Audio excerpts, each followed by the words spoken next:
Halo kakak, terima kasih banyak ya sudah klik video ini. Di video kali ini saya akan membahas sebuah kasus yang menghebohkan warga Amerika Serikat pada tahun 2022 lalu, di mana warga dikejutkan dengan penghilangan nyawa yang dilakukan oleh seorang pria bernama Brandon Risner kepada sahabat kecilnya bernama Aaron Davis. Kasus ini mendapatkan banyak sekali perhatian publik karena motif dibalik penghilangan nyawa yang dilakukan oleh Brandon. Oke kakak, tanpa banyak tetek bengek, mari sama-sama kita bahas sesingkat-singkatnya tentang kasus penghilangan nyawa yang dilakukan oleh Brandon Risner kepada Aaron Davis.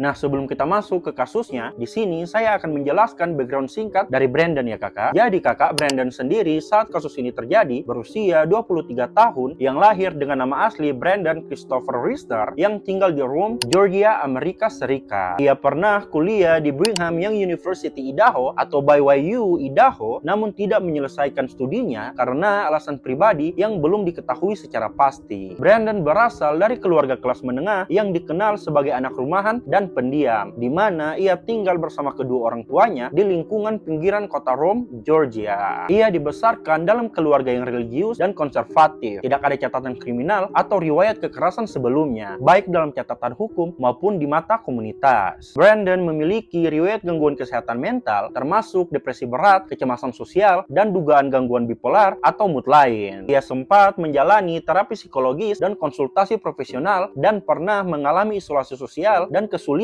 menjalin hubungan, terutama setelah meninggalkan kampus. Setelah kembali ke Georgia, ia bekerja sebagai aktor di rumah hantu, pekerjaan musiman yang melibatkan peran-peran menyeramkan. Ia sangat tertarik pada tema-tema horor dan dunia gelap, yang mana hal tersebut terlihat dari aktivitas kreatifnya di media sosial dan pekerjaannya. Brandon sendiri memiliki sahabat kecil yang sangat akrab saat ia duduk di bangku SMP bernama Aaron William Davis atau akrab dipanggil Aaron, yang berasal dari kota yang sama dengan Brandon, yaitu Rome, Georgia, Amerika Serikat. Tetapi saat Aaron menyelesaikan pendidikan SMA-nya, ia dan keluarganya pindah ke Chapel Hill, North Carolina, Amerika Serikat, dan mereka bertemu kembali di bangku kuliah. Aaron berasal dari keluarga yang dikenal taat beragama, penuh kasih, dan aktif dalam komunitas. Keluarga, teman, dan komunitas menggambarkan Aaron sebagai orang yang lemah lembut, penyabar, pintar, suka membaca, berkomitmen pada nilai agama, selalu tersenyum, dan positif. Ia dibesarkan di kota kecil Rome, Georgia, dan sangat dekat dengan orang tua serta adik-adiknya. Keluarganya sangat mendukung pendidikan dan nilai-nilai moral. Mereka juga dikenal aktif dalam kegiatan gereja dan sosial di wilayah mereka. Aaron merupakan lulusan dari Brigham Young University Idaho atau BYU Idaho pada Juli 2022 dengan gelar sarjana ilmu politik. Saat kuliah, Aaron dikenal sebagai mahasiswa yang sopan, rendah hati, rajin, dan akademis. Ia juga aktif dalam kegiatan pelayanan dan organisasi keagamaan. Setelah lulus dari BYU Idaho, Aaron berencana menjadi guru dengan fokus pada pendidikan sejarah dan kewarganegaraan. Ia sempat bekerja di perpustakaan lokal dan bekerja sebagai guru sukarelawan. Nah, kehidupan Brandon dan Aaron berjalan sangat lancar, di mana Brandon sibuk dengan pekerjaannya dan begitu juga dengan Aaron yang sibuk dengan kegiatan sosial dan pekerjaannya. Sampai di mana kakak, kejadian yang sangat-sangat mengerikan terjadi, di mana Brandon tega menghilangkan nyawa sahabat kecilnya Aaron yang saat itu sedang menginap di rumahnya. Oke kakak, kita masuk ke kronologinya. Jadi kakak, hari itu tanggal 11 November 2022, Aaron yang baru lulus dari BYU Idaho dan sedang melakukan perjalanan dari North Carolina ke Alabama untuk menemui pacarnya. Dalam perjalanan, ia memutuskan untuk singgah di rumah sahabat lamanya, yaitu Brandon yang berada di Rome, Georgia. Alasan ia mampir karena ia melewati jalan tersebut dan karena capek berkendara serta sudah lama tidak bertemu dengan Brandon. Sesampainya Aaron di rumah Brandon, mereka pergi ke bar lokal. Di sana Brandon memesan bir dengan kadar alkohol tinggi untuk Aaron, meskipun Aaron biasanya tidak minum alkohol. Tetapi malam itu ia terpaksa minum karena tidak enak sama Brandon yang sudah memesankan minum untuknya. Setelah itu Aaron menginap di kamar tamu lantai atas rumah keluarga Brandon yang saat itu kosong. Pada tanggal 12 November 2022, sekitar tengah malam atau dini hari, saat Aaron tertidur, secara tiba-tiba Brandon masuk ke kamar dan menikmati Aaron sebanyak 40 kali di bagian kepala, leher, dada, dan bagian tubuh lainnya. Tidak ada luka pertahanan yang mana hal tersebut menunjukkan Aaron diserang saat tidur. Setelah menghilangkan nyawa Aaron, Brandon menyeret jasad Aaron ke kamar mandi untuk membersihkan darah,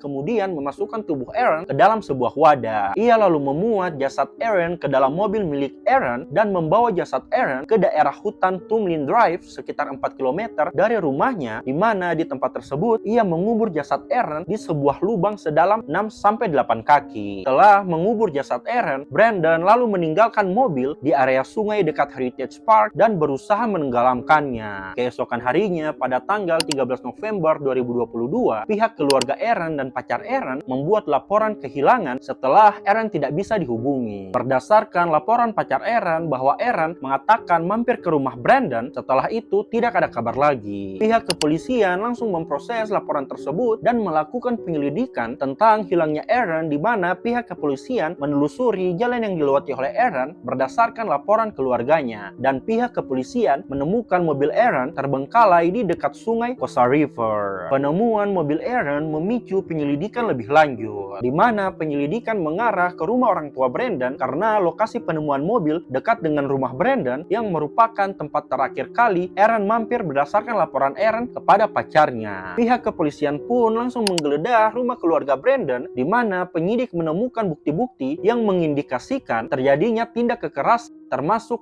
di kamar tidur dan kamar mandi. Penyidik juga menemukan upaya pembersihan di rumah Brandon. Brandon yang mengetahui bahwa apa yang ia lakukan kepada Aaron akan terbongkar, sehingga ia melarikan diri saat akan diwawancarai oleh polisi. Namun keesokan harinya, pada tanggal 14 November 2022, ia menyerahkan dirinya. Ia pun dimintai keterangan lebih lanjut oleh pihak kepolisian. Awalnya ia mengaku tidak mengetahui keberadaan Aaron, tetapi setelah tekanan dari pihak berwenang, Brandon mengaku telah menghilangkan nyawa Aaron. Ia menunjukkan lokasi penguburan jasad Aaron kepada pihak kepolisian, dan pada tanggal 15 November 2022, jasad Aaron ditemukan dengan lapisan tanah setebal 6-12 inci disertai barang-barang pribadi Aaron. Singkat cerita, sampailah kasus tersebut ke pengadilan, di mana saat persidangan berlangsung, motif penghilangan nyawa yang dilakukan oleh Brandon kepada Aaron mulai terungkap, dan kondisi mental Brandon yang kompleks juga terungkap, di mana selama persidangan terungkap bahwa Brandon mengalami gangguan mental termasuk gangguan ekstrim autisme, gangguan psikotik tidak spesifik, dan gangguan penggunaan ganja. Ia mengklaim bahwa setelah mengkonsumsi edibles, yaitu makanan yang mengandung ganja, ia mengalami halusinasi atau nubuat, di mana ia merasa Tuhan memberinya dua pilihan, yaitu menghilangkan nyawa sahabatnya yaitu Aaron Davis atau melakukan hubungan seksual dengan ibu tirinya. Brandon menyatakan bahwa ia memilih opsi pertama karena menurutnya melakukan hubungan seksual